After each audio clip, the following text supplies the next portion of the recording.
Are you thinking about have you already made the decision to move to Bullhead City or one of our surrounding communities?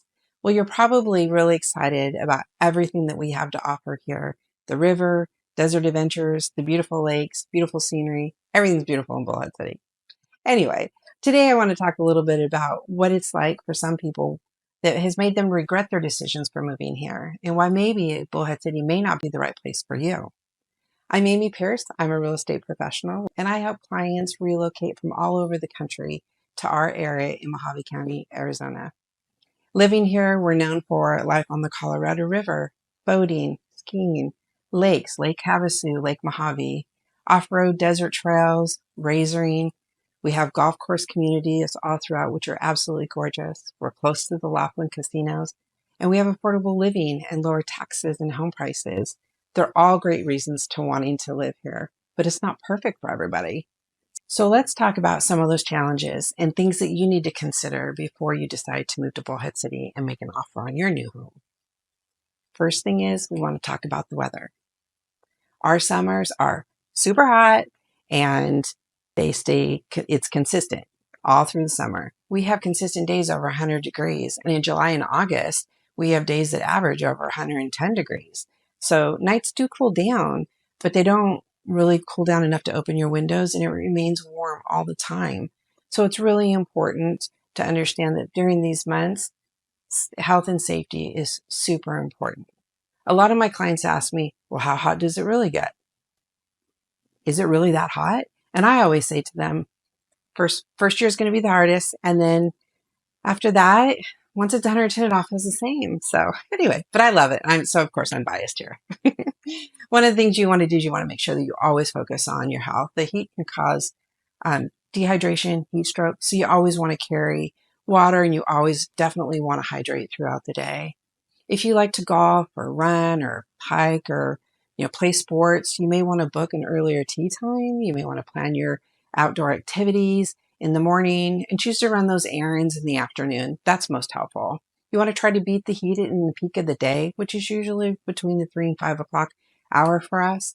But it doesn't mean that you can't take advantage of outdoor activities like all day on the river or all day on the lake. You just want to make sure that you remember to take enough supplies to keep everybody safe during those summer months. So my recommendation to anybody who hasn't spent any time here during the summer is I recommend that you plan a trip and you come and visit for a 4 to 5 day period where you can really feel the heat for a couple of days. And that short trip could save you making a mistake, which could be far less expensive than if you purchased a home and then discovered that Bullhead City or one of the surrounding areas is not right for you. During the summer months, we also are known for our monsoon seasons. So I love monsoon seasons. They run from July through September, and these storms can trigger also dust storms, which we call haboobs.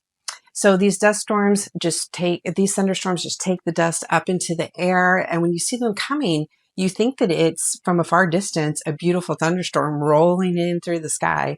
But as it gets closer, you'll start to see that the rain looks like the color of sand. One day I was out on the dock, one rolled in, and I swore I felt like I was in the scene from The Mummy. Anyway, these storms can cause low visibility, dangerous situations, so you just really want to make sure you're never really caught outside during one of those storms. Another concern in monsoon season can be the flooding, where roads and other areas will get an excessive amount of water. You need to make sure that you follow all the safety precautions on the roads, in the desert, on the river, and definitely on the lakes. You'll see signs that say do not enter when flooded. Don't think that you can drive your car through that because the water comes fast and you can, take the risk of getting stuck, swept away, or needing to be rescued. This includes being too close to the river. A lot of people take that for granted out here. So the water it's an elevated risk. It has stronger turbulence and currents in the waterways. The thunderstorms are very unpredictable.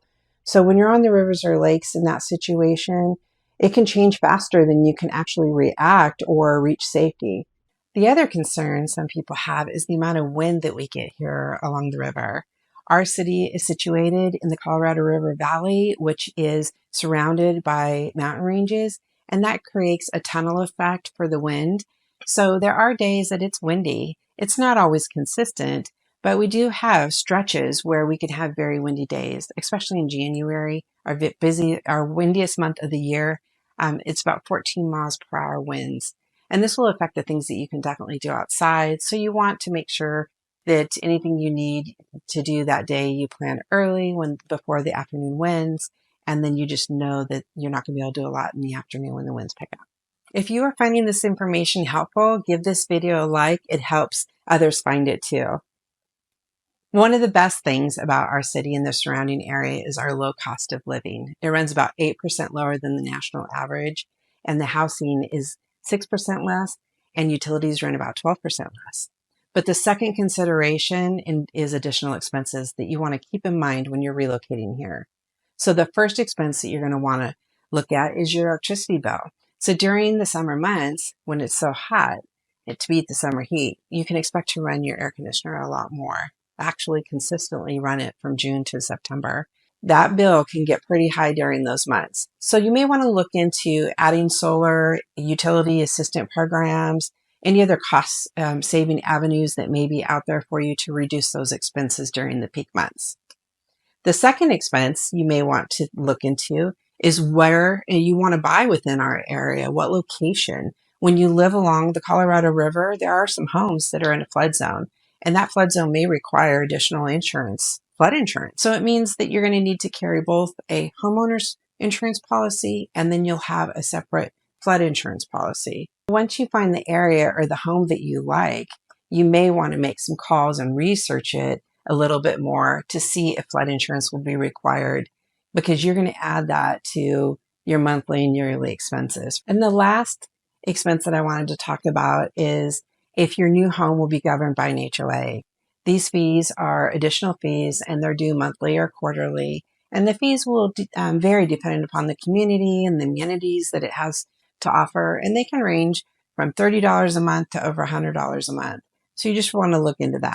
The last thing I wanted to talk about was what I get asked about a lot is our wildlife here in Arizona. Being in the desert, we have definitely a different wildlife population than maybe you're used to in a city or another location. It's not uncommon to see coyotes, scorpions, snakes. If you live by the water, occasionally you may see raccoons or beavers in the morning and on the water. But generally these animals stay to themselves. They avoid people and they're fearful of us. Most people have never even seen them. But sometimes in a new constructed area that's, more in the desert, they may see them because they're closer to the open desert area. And that neighborhood hasn't been as popular as many years as maybe living more in the city. I haven't heard of any coyotes or bobcats or snakes attacking anybody, but you would want to keep your pets close and keep an eye on them when you're out for walks at dusk or dawn. What I do get asked mostly about is the scorpions. Bullhead City is a unique and beautiful place to live, but it's not a one size fits all. There are just a few things that you need to consider when you're making your move here. If you're thinking about relocating to this area and you want a life on the river, I want to be your real estate agent. Check the comments to schedule a call with me, and don't forget to subscribe to my channel. I release a new video every Thursday at 11 a.m. Pacific Standard Time to help you get to know our area better. Thanks for watching, and I hope to hear from you soon.